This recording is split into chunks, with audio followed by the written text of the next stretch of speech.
Bitter criticism. I consider to release my babies, but I just realized that if they got stinky, super stinky as usual on a Friday, I will have to give them bath. You know, it's something I really want to do, release them, but I'm kind of tired. I'm just tired. That's why they are not free today neither. Neither. Never free. Terrible. I'm a terrible dog keeper. My dogs are not happy. My dogs are not happy. But they are not stinking either. So they are not happy. Dogs want to get stinky. So here we are with the 3 sad dogs. Yeah, that will be the show. 3 sad dogs. Venga, venga, venga. Bitter criticism with the 3 sad dogs. What about that? Yeah, so sad. We are here in the nature, but somehow we cannot go anywhere because we are too stinky. So sad. 3 sad dogs. Sad, so sad. Well, yeah, so I have news. More news. I'm a news junkie, journalism junkie. Yeah, I'm a junkie. I always keep on reading this news, trying to make it in good time. Trying to read a fair amount of news. Rarely I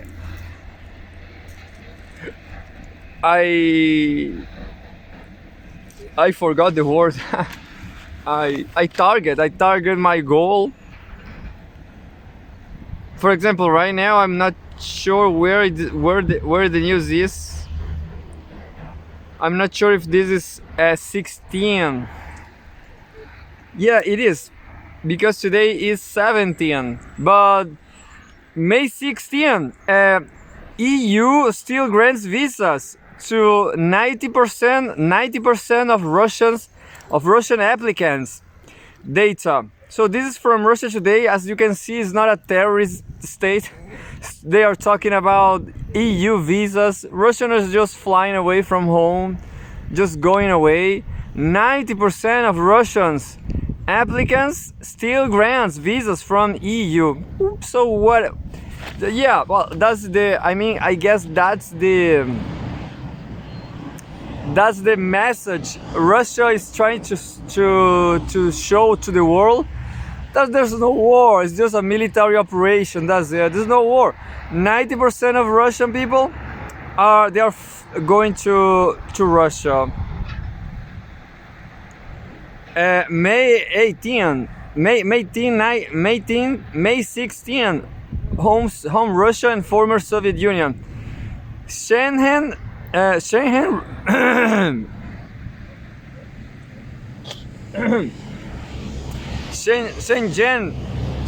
rejections are up only slightly from 2022.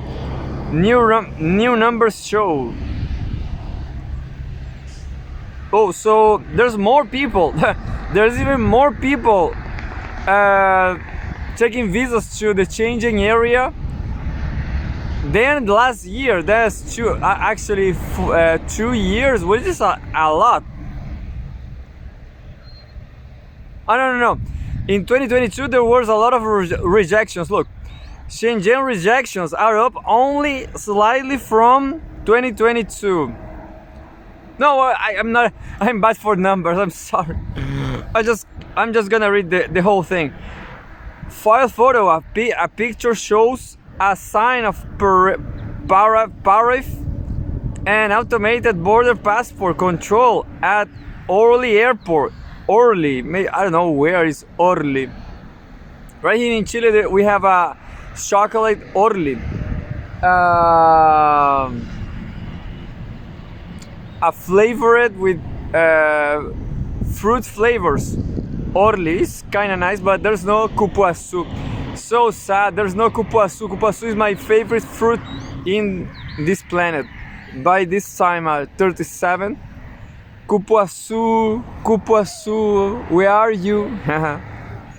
I'm gonna make that song now. Cupuaçu, cupuaçu, where are you?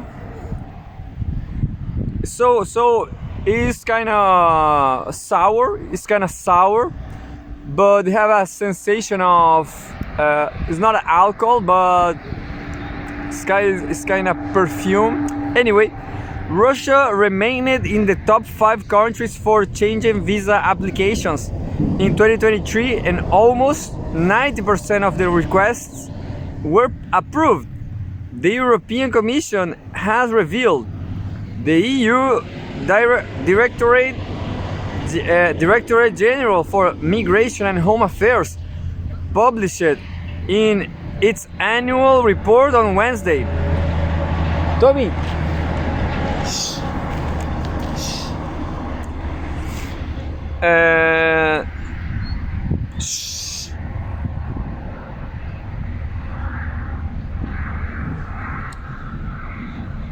In 2023, and almost 90% of the requests were approved. The European Commission has revealed. The EU Directorate General for Migration and Home Affairs published an annual report on Wednesday, showing that 10.3 million applications for short-stay visas were filled in the last calendar year. That is a 37% increase compared to the 7.5 million requests. Oh, there's a lot, but I guess this number is for the whole changing area from all over the world. I guess there's a lot of people requests in 2022, but still far short.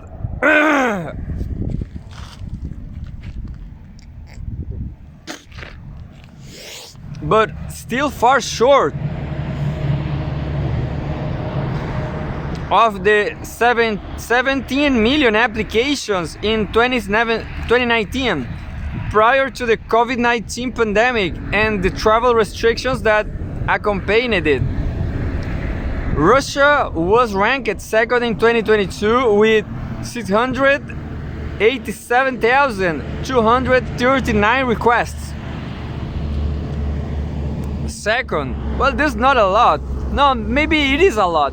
Anyway, I have no idea what was going on in 2021. Let's say, but slipped to 5th place last year with 520,387 applications, according to the EU. Slightly more requests were rejected last year, 10.6% compared to 10.2% the year before. Well, I'm not an specialist in numbers. Russia had been the leader in changing applications before pandemic, only over 4 million requests, and a rejection rate of only 1.5%. Several EU member states stopped issuing visas to Russians in 2022, citing the Ukraine conflict, but the bloc has held off so far on imposing a visa ban in 12 rounds of sanctions against Moscow. One of the additional sanctions currently under considerations will restrict the movement of Russian diplomats. China rose to the top spot last year with 1,117,365 requests, up from 2022 22nd place in 2022. 22nd, how to say, 52, 52. Anyway, Turkey ranked second with 1,055,885 requests, while India remained in third place with almost a million applications in 2023. Morocco came in fourth with almost 600,000. So what's going on in Europe? There's a parade, everybody's going there. but this is just everybody's going to the United States, everybody's going to the global north just because of imperialism. How you dare? Because of, I don't remember. I lost the word. Imperialism, capitalism. I'm playing a fool. Turkey had a higher percentage of rejections than Russia at 16.1% in 2023, while a whooping 30.3% of all Iranian changing requests were turned down, according to EU statistics. So that was all about nothing. So it's just a news showing that there's peace in the region. You know, Ukraine conflict is just in Ukraine. Nobody's fighting Russian people, but this guy who showed I don't know how to spell this Fico name in I don't remember now, May 16th, Fico shooter protested suspension of Ukraine. There was a terrorist attack in Slovakia, I guess. Home World News. Look. Military aid Slovak. What? Fico shooter protested suspension of Ukraine military aid. Slovak Interior Minister. Well, there's a war happening. So there's a war happening in Europe, you know. People from far right. There's the question. People always are afraid of left terrorism, like Che Guevara. Che Guevara is a ultra terrorist. Yeah, I'm being ironic. It's like, well, Che Guevara was a military, isn't it? Was a guerrilla fighter. So it was not a Miss Universe. It was not a Nobel Peace, I guess. The question is, if you see history, let's say Norwegian history, for example, there was a terrorist attack done by a right wing. It's always a right winger. Why? I guess because right wing people, they're always armed. They always carrying weapons. They love weapons. They love revolvers, pistols and stuff. And this is not the exception, you know. Right-wing people, that's it. Matus Sutaj Estok called the suspect. Matus Sutai Estok called the suspect a lone wolf, discontent with Bratislava's policies.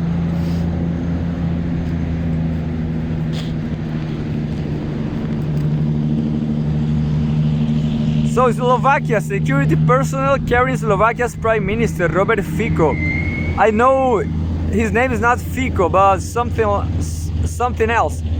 Towards a vehicle after he was shot in Handlova on May 15. The man who critically injured Slovak Prime Minister Robert Fico on Wednesday was a fierce critic of the latter's decision to stop arms shipments to Ukraine, Interior Minister Matus Sutai Estok has said. Fico was shot at point blank range several times on Wednesday as they greeted supporters in the small town of Handlova. The assailtant was immediately arrested and the prime minister was rushed to a hospital in serious conditions. Local authorities said earlier that there was a clear political motivation behind the attack.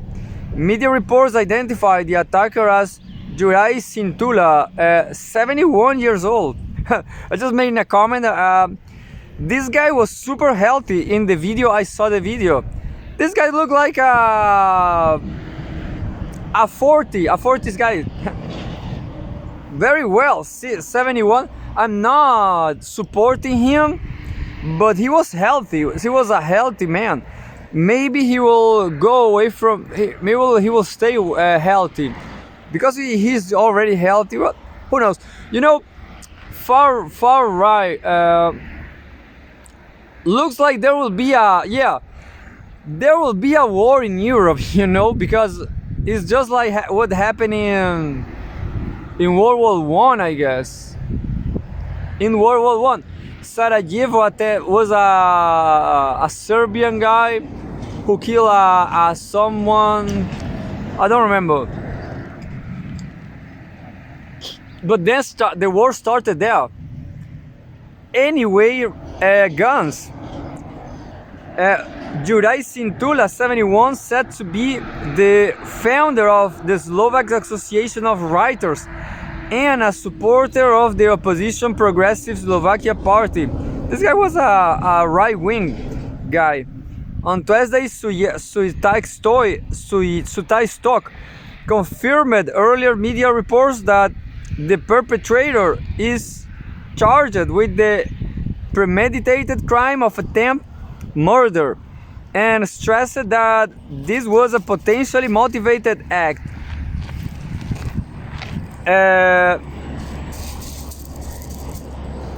According to the minister, the suspect closely followed domestic and international events and protested against several government policies, including the closure of the Special Prosecutor's Office and the suspension of military aid to Ukraine.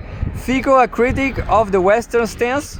Ay, Mursi, sale.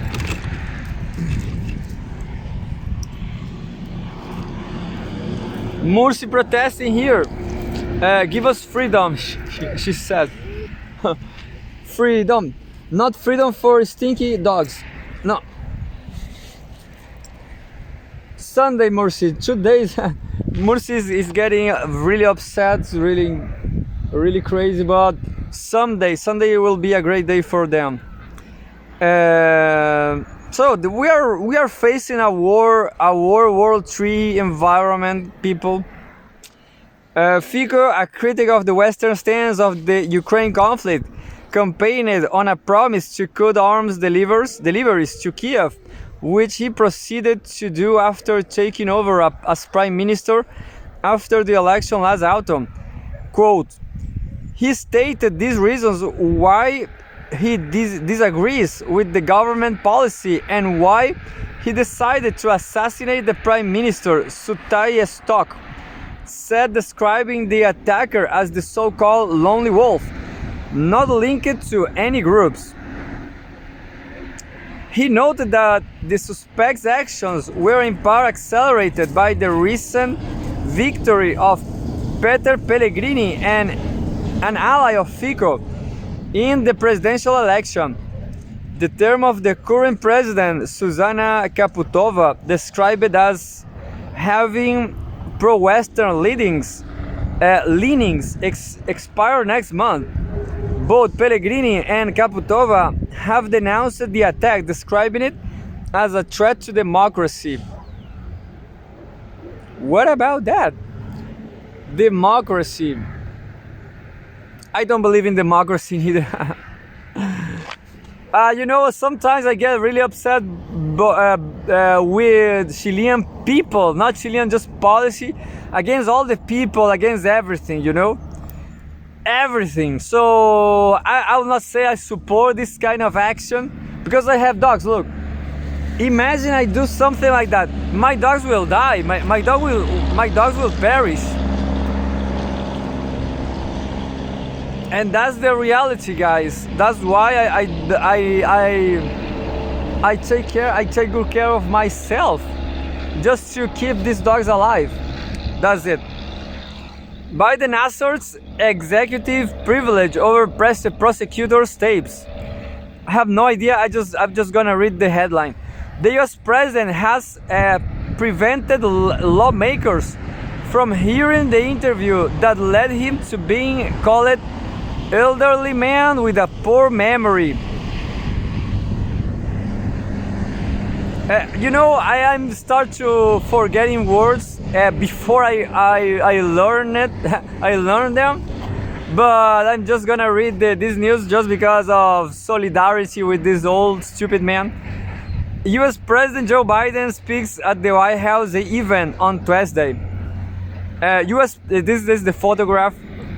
U.S. President Joe Biden has declared executive privilege over a recording of his interview with the special counsel, who probed his mishandling of classified documents, blocking Republican lawmakers from hearing the exchange that led him being called well-meaning elderly man. What? Well-meaning elderly man with a poor memory. White House lawyer Ed Siskel notified U.S. House investigators of Biden's decision on Thursday, hours before Republicans were expected to recommend that Attorney General Merrick Garland he held in contempt of Congress for refusing to run over the recording. Lawmakers had supponed audio tapes. I didn't know this word. Look, SUBPOENAED. Supponed. Audio tapes from special counsel Robert Hur's investigation of Biden, seeking to hear for themselves why the prosecutor concluded that a jury will find the president too forgetful to have intentionally mishandled state secrets. Mishandled state secret. And we have the noisy truck. Go to hell, noisy truck. Go to hell right now. Who released a 345-page report on his investigation in February, saying he had decided against recommending criminal charges against Biden, despite finding evidence that the career politician had willfully retained and disclosed classified information. One of the reasons he cited for the decision was that it will be difficult to prove Biden's intent given his mental state. Yeah, I guess this is the pattern, Biden is so critical. Biden is so crazy, demon, senile. He is inimputable. Look, it will be always like this. Given his mental state, no one can blame Biden because of his mental state. That's it. Understand? So let's vote for Tommy over there. Look, Tommy, do you want to be the Chilean president? He's a serious president. Look, he did it. He said nothing. Tommy, I will vote on you, baby. I believe in you, Tommy. He's so nice, Let's vote in Tommy. Tommy for president, yeah.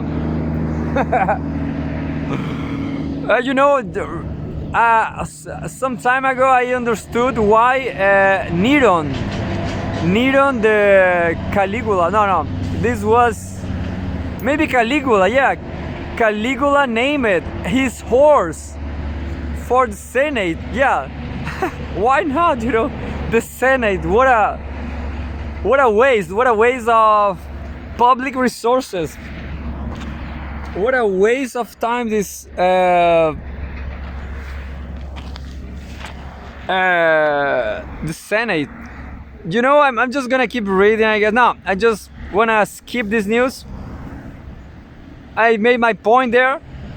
May 16, this is more important. Home world news.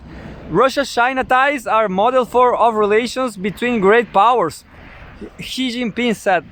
Vladimir Putin has said cooperation between Beijing and Moscow does not pose a threat to other nations. Yeah. Give us a scholarship, Putin. Please give us a scholarship. We will behave very well. Give us a scholarship. Xi Jinping, I will live in Hainan forever. I will defend Hainan from everybody. I will promise you. I promise you. Russian President Vladimir Putin and Chinese President Xi Jinping attend a signing ceremony following a meeting in expanded format in the Great Hall of the People in Beijing, China. Chinese President Xi Jinping has hailed ties with Moscow as a model of relations between large powers as he met with his Russian counterpart, Vladimir Putin, in Beijing on Thursday. The Russian leader also talked up ties between the two countries, emphasizing that they are not a threat to other nations. Putin arrived in Beijing on Thursday for a state visit, the first since he was sworn in for a fifth term as president earlier this month. The Russian delegation also includes a number of ministers, with negotiations expected on a range of joint projects. Yeah, sounds great. Russia and China are doing super great. During the meeting, he said relations between modern-day China and Russia, which span nearly 75 years, have been tempered in difficult conditions and stood the test of a fickle international situation. I don't know which FICKLELA means. LE, fickle. Stood the test of a fickle international situation.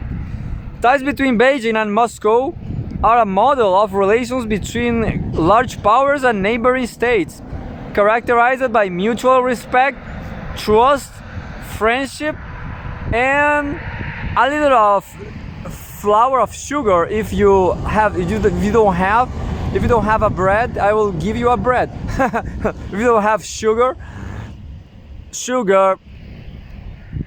ooh, honey.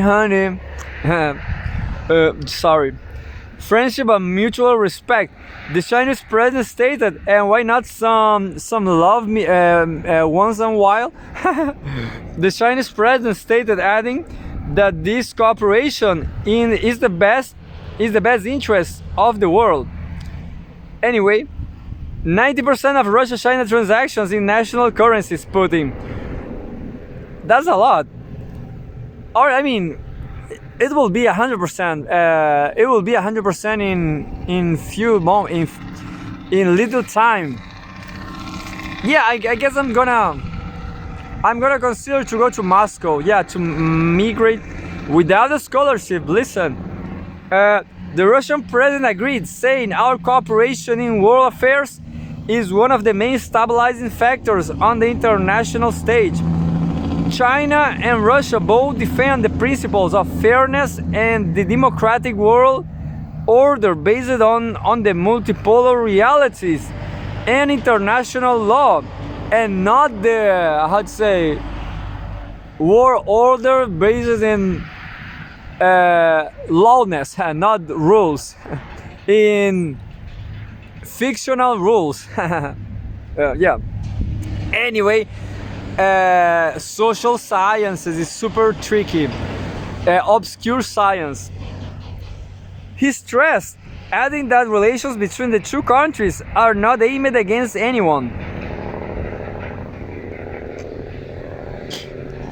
According to he, the fact that he has met with Russian officials on so many occasions during the past few years has helped Beijing and Moscow plan ahead strategically and develop cooperation. I guess they cannot meet enough, you know? They should keep meeting a lot. They should have even stronger ties, like, I don't know, have zero idea about. There's universities, you know?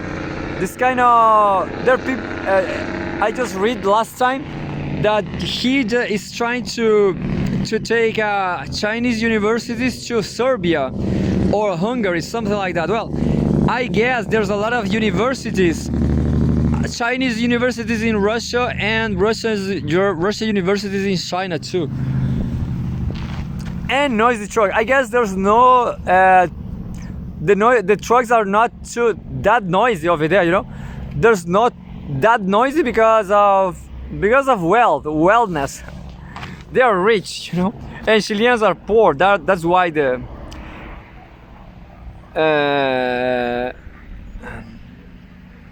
Chinese leader said Beijing highly appreciates Putin's choice of China for his first foreign visit in his new term in office. So let's keep reading China, Russia. I guess there's a lot of news in Russia today about Russia and China because of this visit. Because of this visit, Vladimir Putin or it was, I guess, Xi Jinping, I don't remember. I will find out now. May 16, 2024, home business news. Russia and China could sign a major energy deal. Deputy Prime Minister. President Vladimir Putin is on an official visit. Yeah. Vladimir Putin is on official visit to the Asian country to discuss strategic cooperation. You know, as you know, I have Italian roots. I have this mafia mindset, this mafia feeling of things, and well, that's right here. I just read that Vladimir Putin went to China after Xi Jinping's visit to Europe. So what is this? And why Xi Jinping just don't take why Xi Jinping just don't took a cab? Why he just don't took a bus? Take a bus, you know? Take a bus and go to Russia. Why not? Maybe because of the war, maybe, but because Xi Jinping is a sovereign governor, is a sovereign president. He do whatever he wants. If Xi Jinping wants to come here, he will come. You know, will be my panelist with Tommy and so on. I will not say nothing from his appearance of pool. I don't believe that. You know, that's it. I guess xenophobia is. I guess that is xenophobia. I'm sorry. I have a lot of. I guess I have some Chinese friends on social media. That's it, and I love these Chinese people. Anyway, I'm an ally of Chinese people, and well, Chinese people. Why Xi Jinping just in a shy way just came from France and then Serbia, Hungary? Why they didn't take a cab to Russia? Because of politics, you know. Chinese president is showing that is everything okay. I mean, he's tired, kind of. He's saying that I'm going to enemy territory. That's it, you know. If you don't understood, I'm gonna do an excursion for overseas. I will take this excursion to overseas to face reality, and that's what Xi Jinping did. He went to Europe as a aggressive region, you know, as a tricky environment, and then he came back to China and said, well, Well, things are not super great. So, but we are home now. Yeah. So we are home now. So come here with us, Vladimir Putin. We are really friends. So you can come here. I guess Emmanuel Macron actually went to China. I don't remember, but that's is important. Who is going where? You know, who is going where? That's the question. Anyway, I try to explain my point of view. The Chinese leader said Beijing highly appreciates Putin's choice of China for her first foreign visit in his new term in office. Yeah, look, can you understand? Highly appreciates. Yeah. So this is friendship. This is our international relations. You have to be a polite person, not like me asking for scholarships and Russian babes. I'm sorry, you know. I'm really sorry. Anyway, but you know, if I had a girlfriend, I will respect her. I will never talk nothing about any other women. That's a promise. Any other women, yeah. Anyway, May 16, 2024, Home Business News. Russia and China could sign major energy deal. Deputy Prime Minister. President Vladimir Putin is on an official visit to the Asian country to discuss strategic cooperation.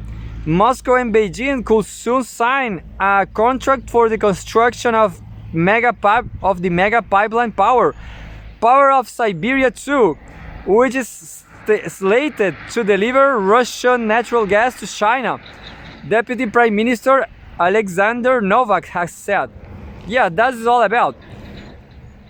Power of Siberia 2 is expected to allow for up to 50 billion cubic meters BCM of gas to be delivered annually from Yamal region in northern Russia to China via Mongolia. According to Novak, however, energy negotiations between Moscow and Beijing are not limited to Power of Siberia 2. There are other new projects. Novak revealed on Thursday in an interview with the TV channel Russia 1, without disclosing any details. I guess people need Russian sneakers and Russian, I don't know, Russian sportwears, yeah. But people is tired of Adidas. We want real Soviet stuff, sneakers, clothes. We want Russian sport brands. There are other new projects Nova revealed on Thursday in an interview with the TV channel Russia 1, without disclosing any details. The statements come as Russian President Vladimir Putin arrived in Beijing on Thursday for a 2-day official visit, later meeting with his Chinese counterpart Xi Jinping. Putin and Xi are set to discuss bilateral ties and strategic cooperation between the two nations. About a dozen bilateral documents are expected to be signed during the visit, along with numerous commercial deals and regional agreements. Russia currently supplies gas to China via Power of Siberia, a section of the so-called Eastern Route under a bilateral 30-year agreement. Delivery started in 2019, and the pipeline is expected to reach its full operational capacity of 38 BCM of natural gas annually by 2025. The pipeline's operator, Gazprom, has exceeded its contractual obligations on a regular basis throughout the past year, with daily records reported frequently. The company is projecting that gas supplies to Russia's leading trading partner will grow further thanks to soaring demand. Once all pipelines are fully operational, the volume of Russian gas supplies to China could reach nearly 100 BCM annually. I just gonna read the headlines now. It's time for a run. Moscow to restrict construction of micro flats media. A newly built housing must be above the minimum size limit of 28 square meters because I guess a super small house is bad for your mental health, I guess. But I'm not agree with that. Yeah, so it's time for the headlines. President Xi, progress in China-Russia ties are attributable to 5 principles: non-alliance, non-confrontation, non-targeting any third party. That's great. That's good social science. That's ethics, you know. Win-win cooperation. I'm not reading the article. People to people and cultural exchanges. Multipolarity and multilateralism. You know, I always read in the Russian newspaper because Russia is being banned from YouTube. So West is absolutely decadent. People need another platform which is not YouTube. Dedication to political settlement of hot spots. I live in this country where the president only keep condemning anything, you know. People in my country, Chile, Gabriel Boric, he thinks that govern is to condemn. Yeah, condemn. What the hell? And you know, Chilean people are struggling. Chilean people are suffering. China monitors Philippine ships illegally gathered of Huangjian Island. This from well, I will try to recycle all this news someday. China's business community urges U.S. to stop tariffs hikes of goods. That is a great news. I guess I'm gonna read that one. Indonesia's death toll rise to 67 from Sumatra floods. And that's it. Huangjian Island dispute. Who poisoned the South China Sea? This is a great article. This is a critical article. I'm gonna read next time. You know, I prefer Russia because they have more critical issues. And in Argentina, it's not a great country neither. They have this singer, this rock star, in prison because behaving like a rock star, which is Cristian Aldana. I demand his freedom. Cristian Aldana free. El otro yo.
And that's it. Cristian Aldana libre. I'm gonna make a research about the situation of Cristian Aldana. Cristian Aldana is in prison because of wokeism. So sad. Now it's Tommy time. Tommy, yoga time. Go, Tommy.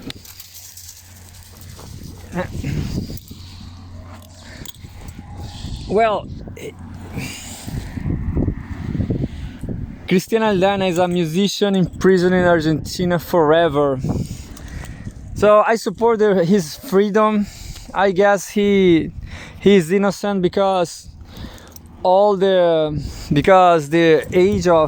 he had sex with fans.